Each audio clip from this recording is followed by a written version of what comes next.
Hi friends, welcome to my YouTube channel. ఈరోజు ఈజీగా పాలక్ పకోడీ ఇంట్లో ఎలా చేయాలో చూసేయండి.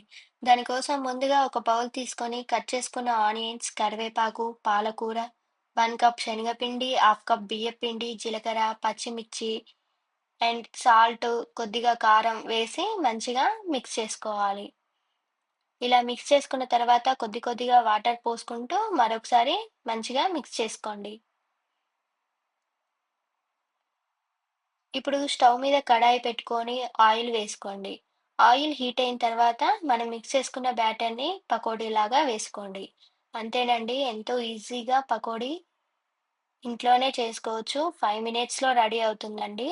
ఎప్పుడైనా ఏదైనా తినాలనిపిస్తే ఖచ్చితంగా ఇలా పాలక్ పకోడీ చేసుకోండి.